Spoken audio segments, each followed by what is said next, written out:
संमेलनाचे 6व्या अखिल आदिवासी उल्हारविहीन साहित्य संमेलनाचे अध्यक्ष आमचे मित्र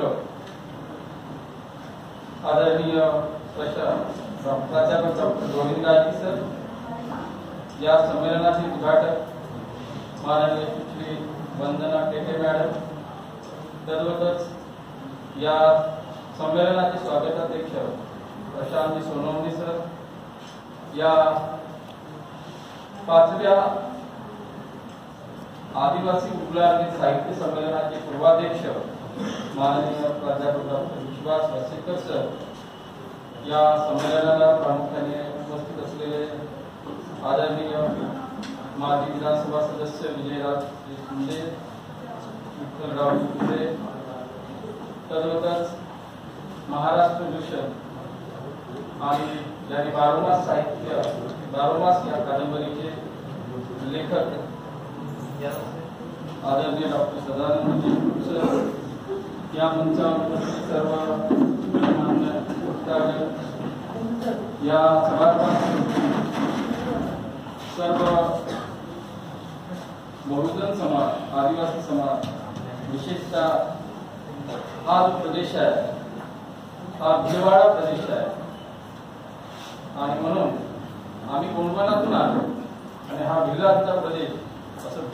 भिलवड आणि गोंडवन याचे संयुक्त मिलन या निमित्ताने होऊन राहिलं, याचा मनोमन आनंद आहे। अत्यंत परिश्रमातून हे संमेलन खऱ्या अर्थाने 4थं साहित्य संमेलन, 4थं आदिवासी उल्हारविहीन साहित्य संमेलन याच ठिकाणी आयोजित करण्यात आलं होतं आणि त्याचे संयोजक आदरणीय आमचे मित्र या संमेलनाध्यक्ष प्राध्यापक डॉक्टर गोविंद गायकीच होते आणि पुन्हा एकदा 6वं साहित्य संमेलन या बुलढाणा शहरामध्ये होत आहे, याचा देखील आनंद या निमित्तानं या संस्थेचा सारख्या अत्यंत दुर्गम भागातून हे साहित्य संमेलनाची सुरुवात 2011 मध्ये आम्ही सुरुवात केली होती आणि हे 6वं संमेलन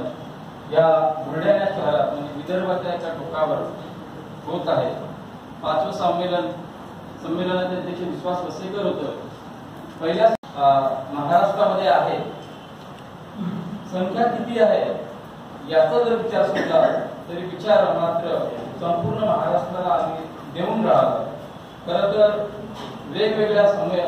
साहित्य चळवळी महाराष्ट्रामध्ये असतानाही आदिवासी साहित्याची चळवळ यांनी आपल्या अंगाखांद्यावर घेतली। सन 1979 मध्ये पहिलं आदिवासी साहित्य संमेलन चंद्रपूर जिल्ह्यातील भद्रावती येथे डॉक्टर विनायक तुमराम सरांच्या अध्यक्षतेखाली नेतृत्वाने पुढे आलं होतं आणि त्याची जवळपास 10 संमेलनं आपली भारतीय साहित्य संमेलनं महाराष्ट्रामध्ये झाली आणि तरी देखील आम्हाला असं जाणवलं की चळवळी 1980चा काळ आणि आज जवळपास 2025 जवळपास 45 वर्षाच्या कालखंडात आदिवासी साहित्याने केवळ 10 साहित्य संमेलनाचं आयोजन केलं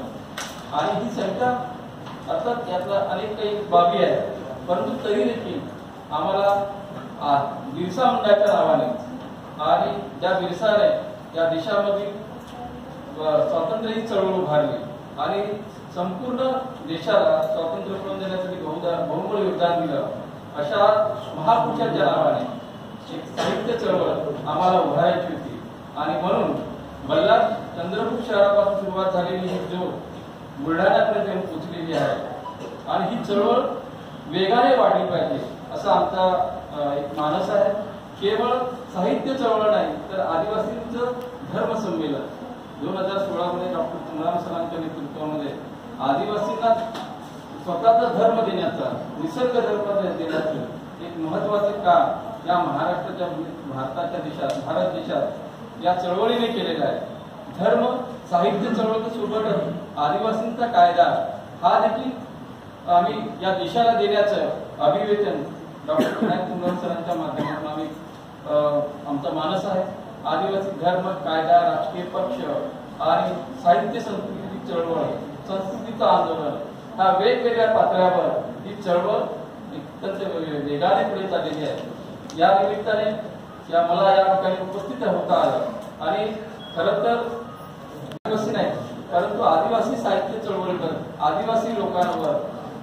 अत्यंत प्रेम त्यांचं मित्रत्वाचं नातं आहे, प्रेमाची भावना आहे आणि सारखं एक महत्वाची जबाबदारी त्यांनी आपल्या अंगाखांद्यावर घेतली।